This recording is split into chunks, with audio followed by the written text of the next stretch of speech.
capítulo 8 del Evangelio de Juan.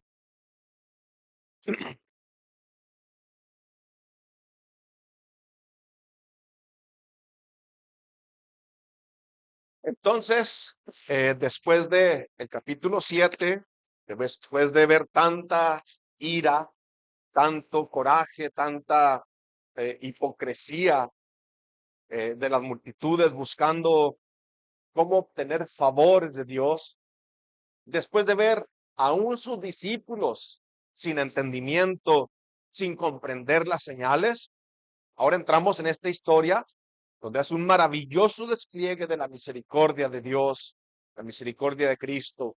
Cristo nunca perdiendo de vista su misión, rescatar pecadores, salvar pecadores.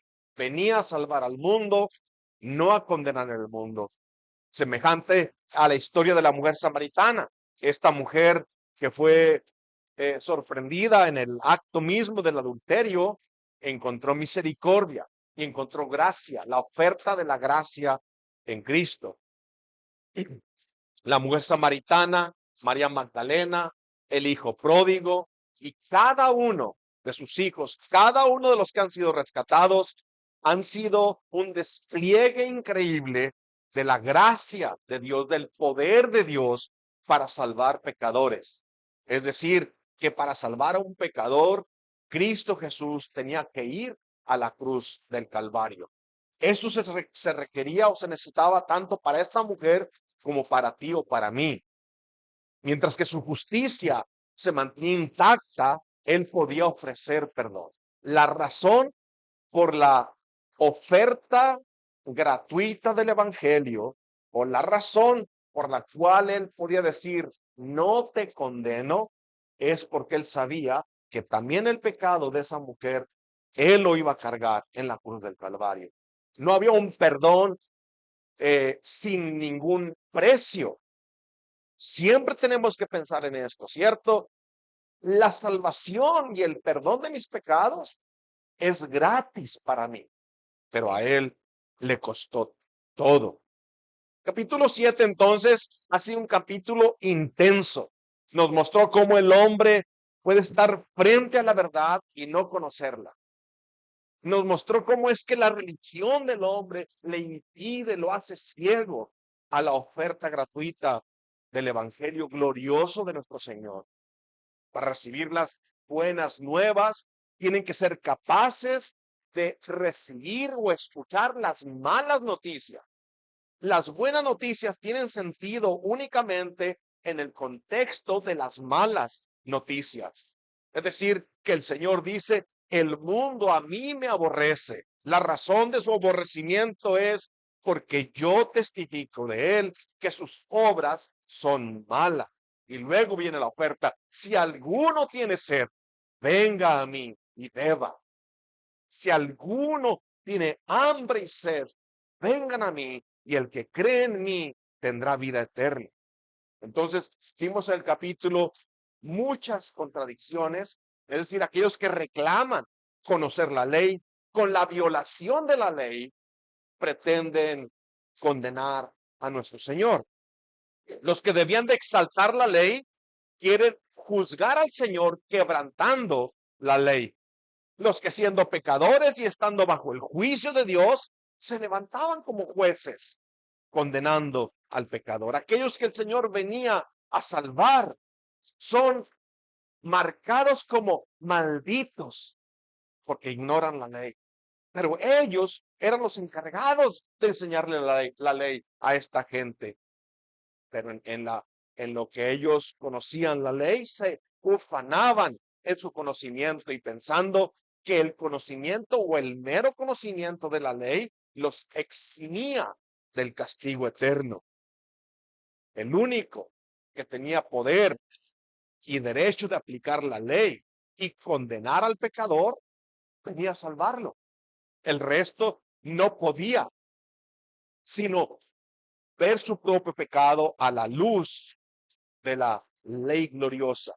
Pero los fariseos no estaban interesados en la salvación del pecador, no estaban interesados en el pecado de esta mujer, ni en la miseria de esta mujer. No, ella no era la víctima. Ella no era la que estaban persiguiendo. Al que estaban persiguiendo era Cristo. A ella le iban a usar solamente como un instrumento para llegar a Cristo. Esta mujer entonces se convierte en un instrumento en sus manos para saciar su deseo de odio contra Cristo. Pero al tentar al Señor, al tentar su espíritu, se encuentran que ahora el Señor los confronta con un examen de su conciencia. Y aquellos que venían a condenar salieron condenados. Y aquellos que venían a acusar salieron acusados. La pregunta en cuanto al grado más alto del castigo de la ley de Moisés es puesta a la luz del glorioso evangelio de Cristo. Es decir, la paga del pecado es muerte, según la ley de Dios. Pero el juez que dicta esta sentencia es un juez justo, inocente, perfecto. Y me gusta usar esta frase, justísimo, ísimo. Es la expresión del nivel máximo de justicia. Justísimo quiere decir, no hay nadie más justo que él. Así que al mismo tiempo que es juez, justo, inocente, justísimo, es compasivo, paciente y misericordioso, bajo el fundamento de que él cargará sobre sí la demanda de la justicia, de una obediencia perfecta y un castigo al que lo viola.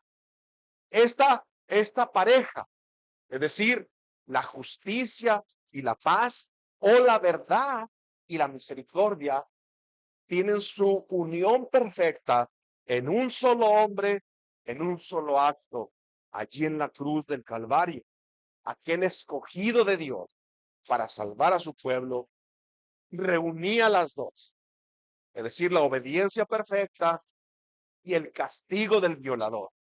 Cristo carga sobre sí la responsabilidad de representar al hombre delante de Dios, cumpliendo estas dos demandas de la ley. La ley demandaba una obediencia perfecta y demandaba un castigo al que la viola. Y Cristo cumple las dos para salvar a aquellos que él venía a rescatar. Dividamos entonces nuestra porción de la escritura de esta manera. Juan 8, del 1 al 11. En primer lugar, veamos una conciencia endurecida, una conciencia hecha piedra, ya no sirve, ya no reclama, ya no exhorta, ya no llama al pecador. La conciencia endurecida del 1 al 6 dice así: y Jesús se fue al monte de los olivos, es decir, después de aquella conversación con la multitud en el templo y luego del juicio de los fariseos donde Nicodemo habla. A la mañana siguiente volvió al templo, su lugar favorito, y todo el pueblo vino a él. Y sentado, él les enseñaba. Es decir, la posición de un maestro delante de sus alumnos. Antes, en el gran día final de la fiesta, él se paró, se levantó y alzó la voz. Ahora está sentado enseñando a la multitud. Los escribas tienen otro plan, tienen otra intención, tienen otro itinerario. Dice el versículo 3, entonces los escribas y los fariseos le trajeron una mujer sorprendida en adulterio y poniéndola en medio le dijeron: maestro, esta mujer ha sido sorprendida en el acto mismo del adulterio. Y en la ley nos mandó Moisés apedrear a tales mujeres. ¿Tú pues qué dices? El versículo 6 es la explicación de toda esta porción. Dice el 6, mas esto decían tentándole para poder acusarle. Pero Jesús, inclinado hacia el suelo, escribía en tierra con el dedo. Sentado, ahora está inclinado, escuchando las acusaciones de estos hombres contra la mujer. Esa es la conciencia endurecida, es decir, que acusaban a la mujer, pero no podían ver su pecado. Veamos ahora la convicción del pecado. Versículos 7 y 9. Ese es el trabajo del Espíritu Santo. Dios quiera que al escuchar por estas palabras, pienses en tu pecado. Dice así, 7. Y como insistieran en preguntarle, está el Señor con mucha paciencia, con la cabeza agachada al suelo, escribiendo en tierra con su dedo. Ellos insisten en preguntarle, ¿qué dices? ¿Qué hacemos con esta mujer? ¿La condenamos a muerte por orden de la ley de Moisés? ¿Tú qué dices?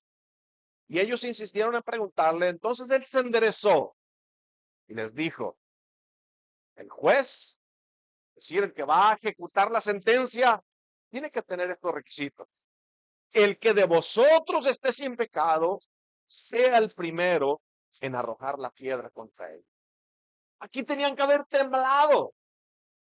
¿Quién estaba sin pecado? Tenía que temblar la multitud y tenía que temblar la mujer. El que esté sin pecado. Y luego se inclina otra vez. ¿Estás viendo? Se inclina otra vez de nuevo hacia el suelo y siguió escribiendo en tierra. Pero ellos al oír esto, acusados por su conciencia, es decir, esta conciencia endurecida ahora es despertada por el poder de la palabra, es despertada a su propio pecado y dice, acusados por su conciencia, salían uno a uno, comenzando desde los más viejos, es decir, los que están más cargados de pecado fueron los primeros que salieron de ahí, hasta los postreros, desde los que tenían muchos pecados por la edad al que tenía menos pecados por ser más joven. Y se quedó solo Jesús y la mujer que estaba en medio. Ahora veamos la compasión y el nuevo pacto, las promesas hechas en un pacto con juramento. Es decir, que Él va a hacer la obra. Y entonces el versículo 10 y 11 dice, enderezándose Jesús y no viendo a nadie, sino la mujer, que dijo, mujer, ¿dónde están los que te acusaban? ¿Ninguno te condenó? Ella dijo, ninguno, Señor. Entonces Jesús le dijo, ni yo te condeno. Vete, no peques más. Vete y no peques más. Y esta frase, no peques más, es otra súplica de misericordia.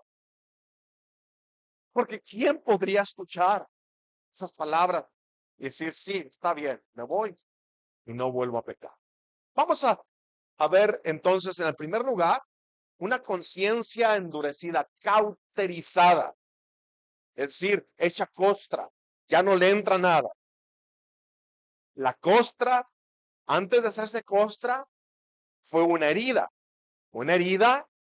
que dolía, que sentía, pero por la costra el dolor ya no se siente. Es la figura de una conciencia que es violada continuamente, conociendo la ley y violando la ley. Tu conciencia se va haciendo dura. La violación de un mandamiento duele la primera vez, pero cuando se hace costra, ya no duele. La conciencia cauterizada. Comenzamos con el lamento, o comencemos con un lamento, mis hermanos, por la ceguera espiritual.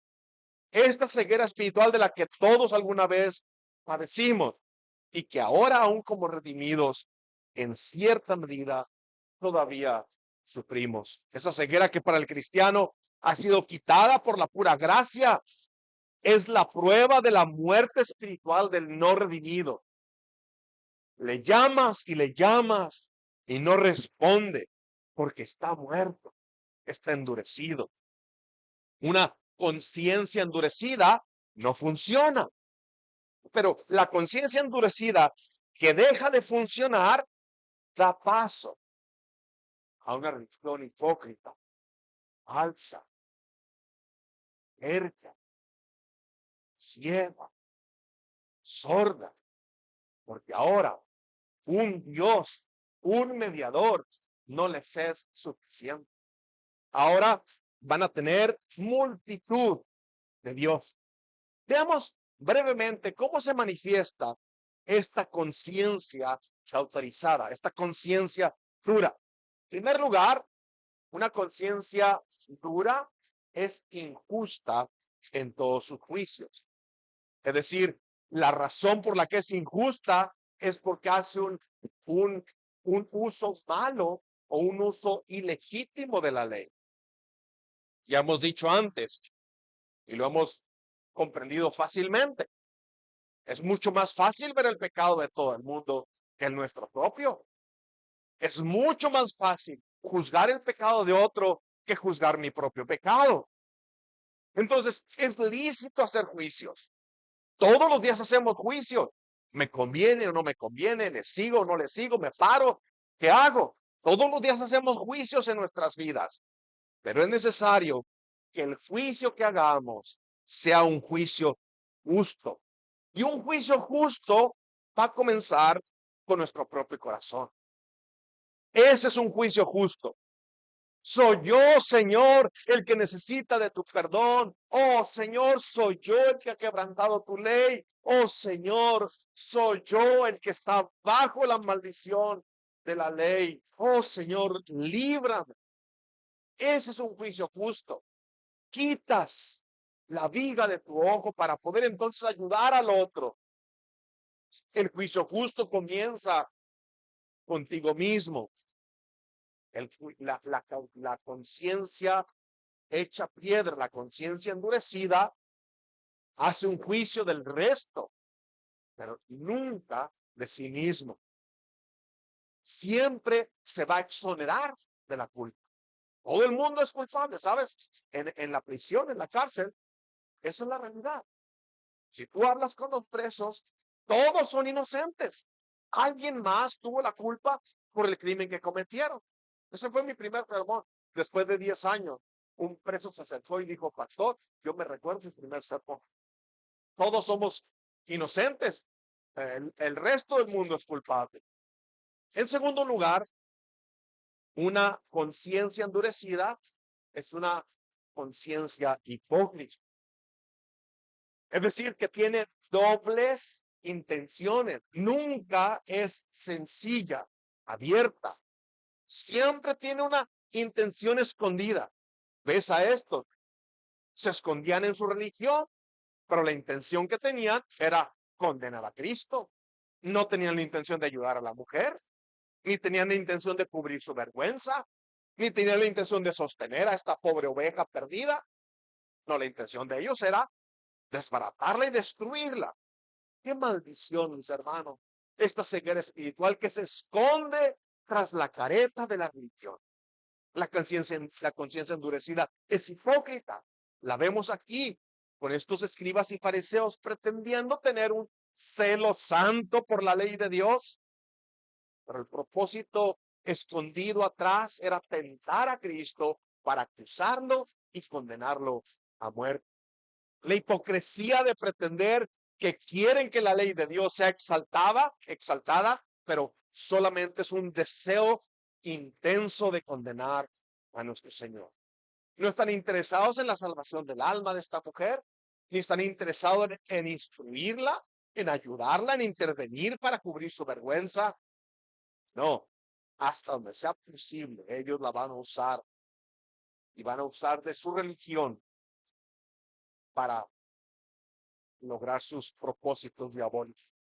La conciencia endurecida es hipócrita, es injusta y es ciega. No puede ver su propio pecado.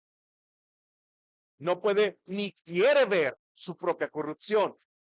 Hasta donde les sea posible, tratarán de cubrir su culpa con juegos religiosos, ritualísticos, inventados por el hombre. La conciencia endurecida entonces es injusta, es hipócrita, es ciega y es astuta. Se convence a sí mismo de que ha engañado al resto del mundo. Se ha convencido de que se ha salido con la suya y nadie se dio cuenta. Engaña a su propio corazón. Astutamente piensan que han escapado del juicio. Han inventado su propia manera de justificarse delante de Dios. Omnisciente. ¿Estás viendo hasta dónde llega el engaño? Lucas 16:15 les dijo el Bautista: ustedes son los que se justifican a ustedes mismos delante de los hombres, mas Dios conoce vuestros corazones, porque lo que los hombres tienen por sublime delante de Dios es abominación. Es decir, ¿de qué te sirve tener el aplauso o la alabanza de los hombres cuando Dios conoce tu corazón? ¿Ves qué locura? ¿O de qué sirve entonces que el mundo piense bien de ti cuando el Señor sabe lo que hay dentro de tu corazón? Eso es lo que hace la conciencia endurecida. Deja de funcionar. Y porque engañaste al resto de los hombres, te convences que también a Dios lo has engañado. Es lo que dijo Juan el Bautista, no en Lucas 16:15. Mateo 3:7-8. Juan el Bautista, al ver que muchos de los fariseos y los saduceos, es decir, este grupo que ahora está frente a Cristo, venían a su bautismo, les decía: generación de víboras, ¿quién les enseñó a huir de la ira venidera? Hagan pues frutos dignos de arrepentimiento. No le añadan a su religión un ritual más. Mira, ¿qué hacen las víboras cuando encuentran el fuego? Corren buscando el agua. El Bautista les dice así: esto es nada más el ritual externo. Vean sus corazones y hagan frutos dignos de arrepentimiento. Entonces sabrán hasta qué grado ha llegado la corrupción en sus corazones. Que Dios nos guarde, hermanos, que Dios nos guarde, amigos, de la pretensión o escondernos en la pretensión que poseemos la teología correcta, pero nuestras vidas son infructuosas. Una vida que da testimonio de que la fe que posee es una fe muerta, con mucho conocimiento, pero con el mismo corazón corrupto. La conciencia endurecida es injusta, hipócrita, ciega, astuta, testaruda, engaña el corazón. Lo vemos en esta historia. Estos fariseos y saduceos, acusados por su conciencia, no vienen arrepentidos, se alejan de Cristo, se esconden, no se arrepienten de su pecado contra el Señor, no se avergüenzan de haber sido descubiertos, se esconden otra vez. Es la doble reacción en cuanto a la convicción del pecado. O vienes a Cristo o te alejas más de Él, porque no te va a gustar que te estén marcando, te estén apuntando a aquellas cosas que debes de cambiar en tu vida. Esa es la doble reacción. Ahí está una mujer frente al Señor, sin cubrirse, sin defenderse, sin hablar, con la boca cerrada. El resto se aleja, sigue en su hipocresía, en su falsa seguridad de ser los únicos que conocen la ley. Por lo tanto, los únicos dignos de hacer un juicio. La conciencia endurecida es una conciencia desprevenida, es decir, no está preparada, está desnuda, miserable. Ahora, el mismo juicio que hacen ellos es el mismo juicio, los condena a ellos. Estos no saben que en su juicio contra la mujer y contra el Señor, Cristo, su paciencia, lo revierte en un juicio contra ellos mismos. La conciencia endurecida. Veamos en segundo lugar la convicción del pecado. aquella acusación contra esta mujer, el Señor la va a usar ahora para que hagan una revisión de sus propias conciencias. La posición física de nuestro Señor nos muestra su paciencia. Él está enseñando sentado y viene este grupo de hombres acusando a esta mujer de un pecado, adulterio. Y nuestro Señor, sentado, inclina su rostro hacia el suelo y comienza a escribir en el polvo, con el dedo. O sea, hay mil ideas de qué es lo que estaba escribiendo, pero la Biblia no nos va a decir, no sabemos qué escribe. Algunos piensan que está hablando de Jeremías, que habla del hombre, polvo, nombres escritos en el polvo de la tierra. Así piensa que estaba escribiendo los pecados de los que estaban enfrente de él. Ahí están todos, ¿no? Entonces, ¿qué está escribiendo? Juan y María. Pero la esposa de Juan no era María, era Juanita, ¿cierto? Y entonces Juan, su conciencia lo acusa y sale. Pedro, el trato que hiciste con tu vecino, y escribe allí cuánto le robó, y sale así. Bueno, son especulaciones. ¿Qué escribía el Señor? La Biblia no lo dice, pero lo que sí sabemos es que nos escucha con mucha paciencia. El Señor podría indignarse y justamente porque Él conoce los corazones, Él sabe la hipocresía, Él sabe la doble intención que tiene este grupo en acusar a esta mujer. No están buscando la justicia de Dios, están buscando la injusticia al condenar o al querer condenar a Cristo. Inclinado a tierra, escribía con el dedo. Sentado, enseñaba. Inclinado, escuchaba. Y como insistieron en preguntarle, se enderezó y les dijo: el que de vosotros esté sin pecado, sea el primero en arrojar la piedra contra ellos. Y aquí es donde está entonces la ley aplicada correctamente.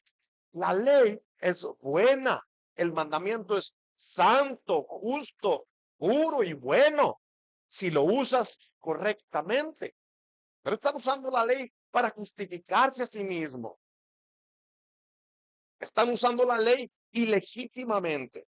Ahora el Señor pone la ley frente al evangelio. Es decir, la ley trae a la luz el pecado. Y aquí está el Señor listo para ofrecer salvación y perdón al que sus ojos alcancen a ver el alcance de su propia corrupción. Esta es la oferta de la ley. ¿Quién es el juez justo? ¿Quién es el juez inocente y perfecto que ejecute la ley con poder? Bueno, entre el grupo no había nadie. ¿Alguno de entre ustedes puede con conciencia limpia ejecutar a esta mujer pecadora y matarla? El que de entre ustedes esté sin pecado, el que de entre ustedes esté sin pecado, lleve a cabo la ejecución. Y esas palabras tenían que haber hecho temblar no solamente a los acusadores de esta mujer, sino a la mujer misma. Porque el pecado de la mujer ha sido expuesto, pero es el pecado externo. Todavía hay mucho más pecado en el corazón. Y este grupo de hombres que la acusan también están poniendo énfasis en el pecado externo. El Señor lleva la ley de la letra al corazón. Esto es lo que nosotros llamamos el espíritu de la ley. ¿Recuerda? Los 10 mandamientos.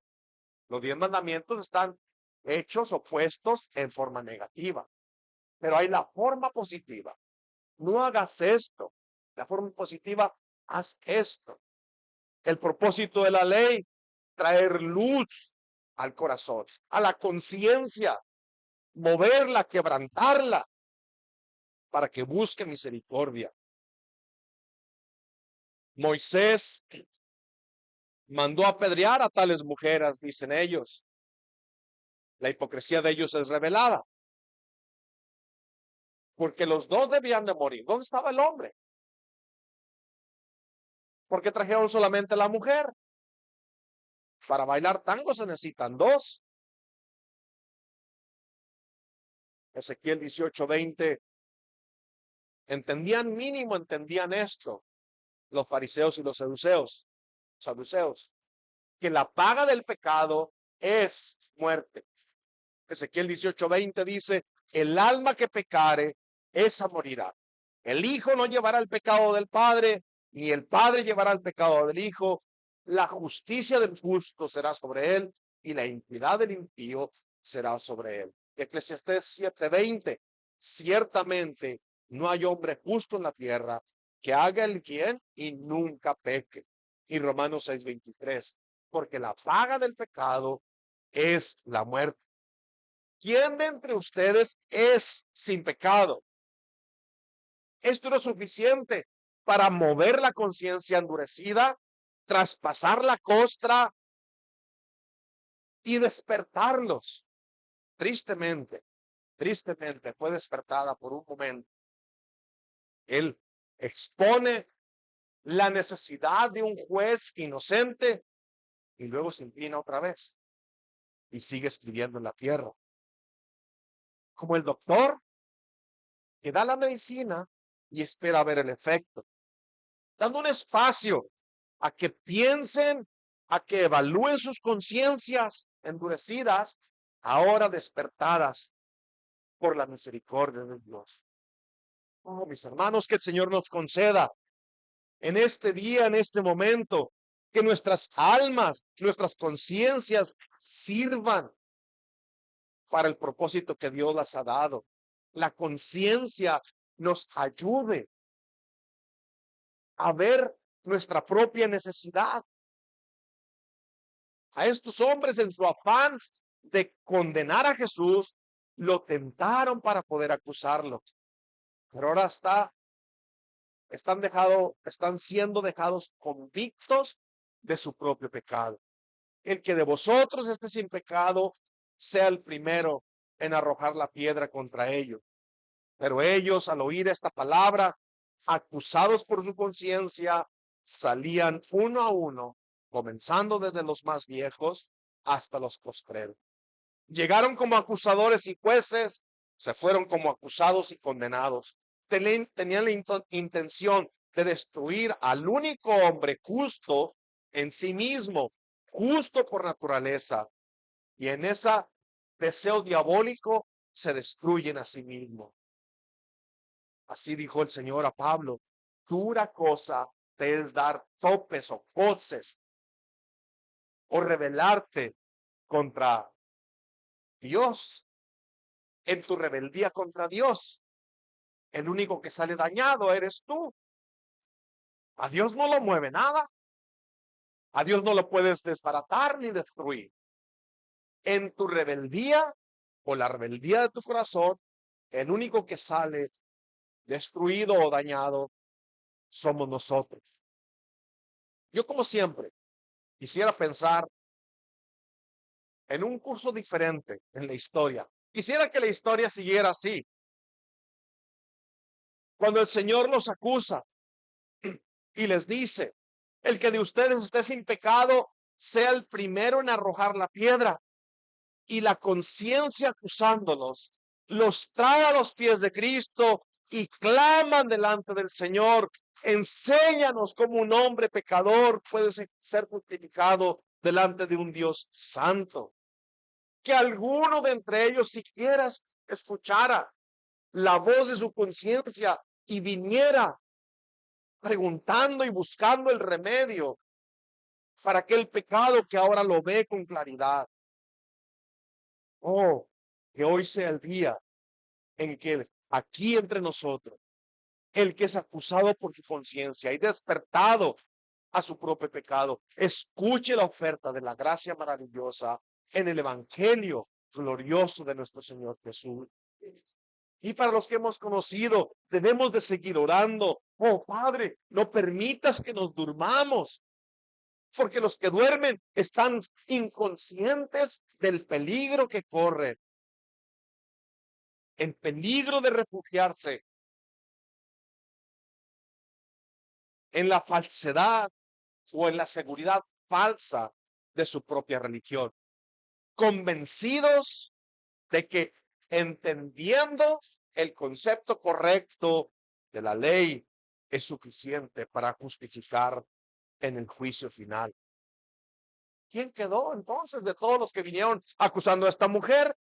Dice la Biblia que quedó solo Jesús y la mujer que estaba en medio de ella, en medio de ellos.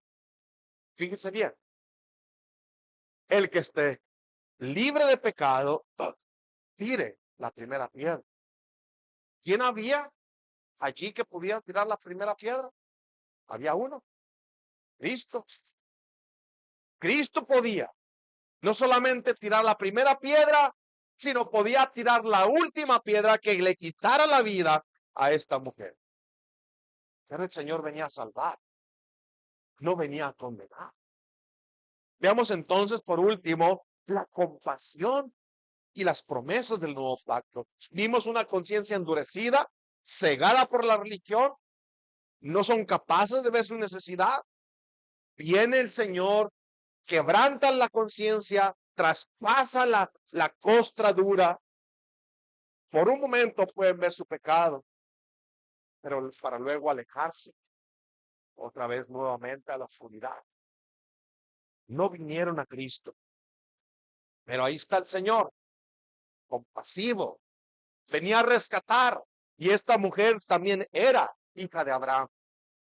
Esta mujer también estaba escrita en el libro de la vida desde antes de la eternidad, pero tenía que escuchar de Cristo, tenía que escuchar el evangelio, tenía que ser confrontada con su pecado, tenía que ser condenada por la ley y tenía que ser capaz de escuchar la oferta gratuita y gloriosa de nuestro Señor.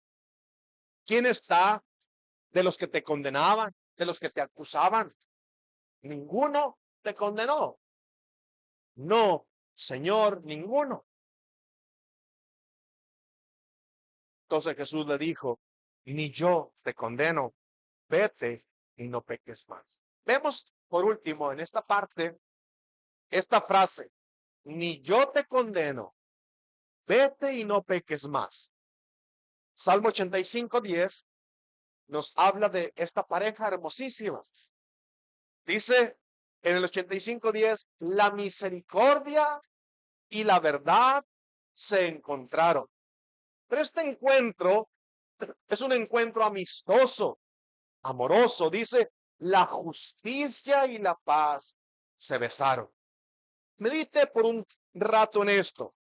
El único que podía condenar le muestra misericordia.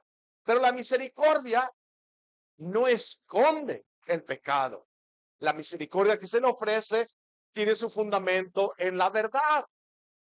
El Señor nunca le dice que no es cierto la acusación, que Él sabe que ella es limpia de esta acusación. No, el pecado está expuesto. Ella es encontrada culpable. La misericordia se ofrece en este fundamento, en la verdad. Y el Señor le dice, ni yo te condeno, ni yo te condeno. Nosotros sabemos, porque el Señor le ofrecía el perdón de sus pecados. Fíjese bien, escúcheme esto. Si tenemos justicia, no tenemos paz. Y si tenemos una paz que no está basada en la justicia, es una paz falsa, comprada, ¿cierto? Si con la violación de la justicia todavía tengo paz, más bien es una maldición y una bendición. Escuche bien otra vez esta pareja. La misericordia y la verdad se encontraron. Pero si la verdad mía es expuesta, no espero misericordia, espero castigo, espero muerte. Pero se encontraron la misericordia y la verdad. Y la justicia y la paz se besaron. Pero si me dan justicia, yo no puedo tener paz, porque tendré que ser castigado. Y si me ofrecen una paz que no está basada en la justicia, es una paz falsa. La verdad, la mujer era culpable ante el tribunal de Cristo. La misericordia, la oferta gratuita del evangelio, ni yo te condeno. ¿Qué somos nosotros entonces, mis hermanos? Sino un grupo de hombres y mujeres que hemos sido violadores de la ley, que hemos quebrantado los mandamientos, pero que hemos sido perdonados por misericordia, pero basados en la justicia. La justicia no fue torcida. El perdón que se nos ofrece tiene su fundamento en que la justicia es exaltada. ¿Cómo es exaltada la justicia de Dios en el perdón que se le ofrece al pecador? Cristo cargó sobre él el precio de nuestra paz. Somos un pequeño remanente redimido de entre los hombres, donde caminábamos con una conciencia cauterizada. Somos un pequeño grupo de personas que hemos sido rescatados por medio de la convicción de nuestro pecado, por medio de la convicción de nuestro pecado, por el poder de la predicación de la palabra, por el Espíritu Santo aplicándola al corazón, dejándonos convictos y al mismo tiempo escuchando la oferta gloriosa. No te condeno. Pero hemos entendido que esa palabra no te condeno implican que alguien más tiene que ser condenado por mí. Esta es la oferta compasiva del evangelio. Un pacto, un pacto eterno. Nosotros como la mujer fuimos traídos, juzgados, fuimos encontrados culpables, pero la oferta del evangelio es gloriosa. Escuchamos la oferta y yo te condeno. Jeremías 31-34 dice así: y no enseñará más ninguno a su prójimo, ni ninguno a su hermano, diciendo, conoce al Señor, porque todos me conocerán, desde el más pequeño de ellos hasta el más grande, dice el Señor. Este es el pacto, porque perdonaré la maldad de ellos y no me acordaré más de su pecado. La justicia y la paz se besaron. No pueden besarse la justicia y la paz. Tiene que haber guerra entre la paz y la justicia para el que ha quebrantado la ley. No hay explicación para esta frase, aparte del conocimiento de Cristo Jesús cargando el pecado y la maldición de la justicia, haciéndose maldición por nosotros, siendo colgado en la cruz del Calvario. Esta frase, la justicia y la paz se besaron, solamente tiene sentido en el conocimiento de la humillación de Cristo y su exaltación, de su obediencia perfecta y su castigo injusto, su obra de mediación. En la cruz, donde la justicia de Dios se mantiene y se exalta con una promesa: nunca más me acordaré de tu pecado. Dice Isaías 53:5, el castigo de nuestra paz fue sobre él, y por su llaga fuimos nosotros sanados. Porque el pecado, dice Isaías, nos ha cubierto como una llaga podrida desde la planta del pie hasta la punta de la cabeza. La instrucción final: vete y no peques más. Esta frase, mis hermanos, allí mismo dice, Señor, ¿cómo? ¿Cómo? Bueno, el apóstol nos hace esta misma afirmación. Alguien había dicho, creo que fue Arcis Paul, que dijo, si lees Primera de Juan y lees ciertos versículos, te ahogas, no te queda respiración. Por ejemplo, lees Primera de Juan 3:6 y dice, todo aquel que permanece en Cristo no peca, y todo aquel que peca no le ha visto ni le ha conocido. Eso es suficiente para hacernos caer otra vez de rodillas. Señor, ¿quién? ¿Quién? Yo no. Si me ponen a prueba, Yo no puedo pretender que la voy a pasar. Necesito de tu ayuda, necesito de tu misericordia. Esa es la explicación, mis hermanos. El versículo 9 es el que nos hace descansar. Dice, todo aquel que es nacido de Dios no practica el pecado. En otras palabras, no estamos jugando una carrera a ser los mejores mentirosos de Fortits. Por el mundo sí. El mundo sí. Cuando engañan al hombre, celebran las ganancias deshonestas de su propio empeño y su mentira. El que practica el pecado no es nacido de Dios. ¿Por qué? Porque la simiente de Dios permanece en él y no puede pecar porque es nacido de Dios. No se puede entregar al pecado. No puede vivir una vida de continuo pecado. ¿Por qué? Porque es nacido de Dios. Es una ilustración dura, pero lo que el Señor dice. Los cerdos no aprecian las perlas. ¿Qué aprecian los cerdos? El lodo, porque es su naturaleza. Las ovejas aprecian la limpieza, se limpian. Las palomas no pueden estar sucias, se lavan, porque es su naturaleza. Y aquel que ha escuchado el evangelio dice y regresa a su pecado. ¿Quieren escucharlo?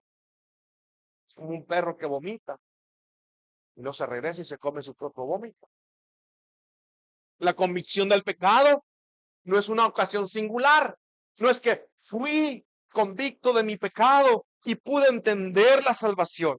Para los hijos de Dios es un estado constante. Fui convicto de mi pecado ayer. Al estar escribiendo este mensaje, fui convicto de mi pecado. Tuve que pararme a pedir perdón por mi pecado. Tuve que pararme a confesar mi necesidad como esta mujer de escuchar del Señor. Ni yo te condeno. Levántate y sigue caminando. Pero esa voz constante, esa convicción constante de nuestro pecado es la que nos mantiene a los pies de Cristo. En otras palabras, lo que el mundo ve como algo malo, nosotros lo vemos como algo bueno.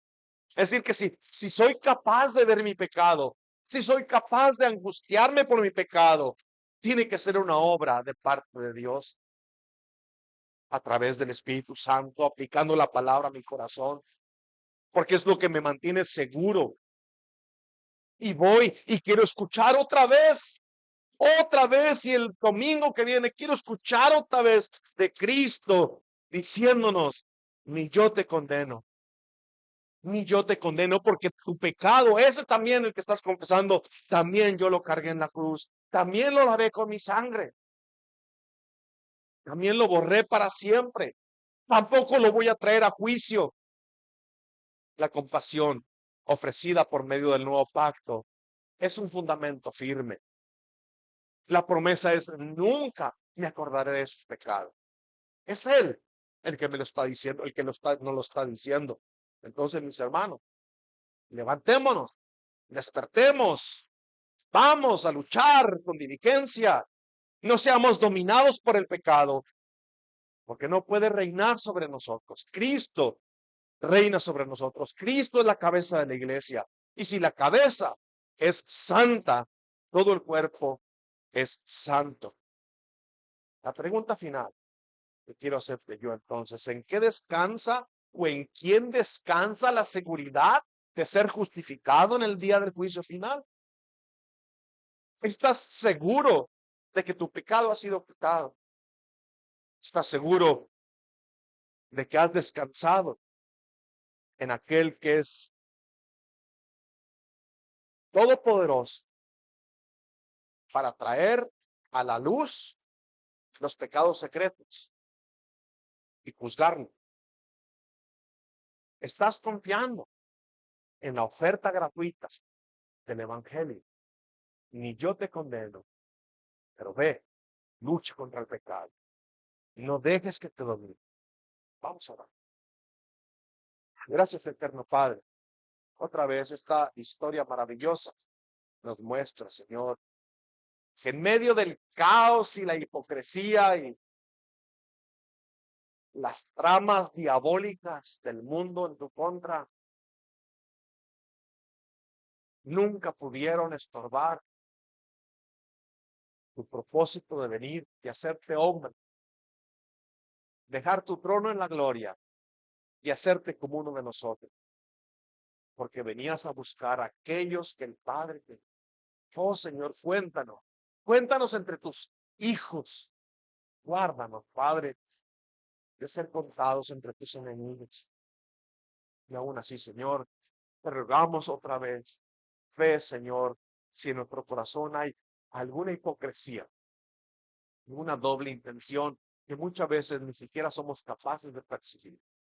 Que al predicar y al escuchar estas verdades maravillosas, tengamos en la mente a Cristo Jesús y a nosotros frente a Él. Porque Él será el que vendrá a juzgar al mundo. Nosotros ayúdanos a predicar el año agradable, la salvación a través del único mediador, Cristo Jesús.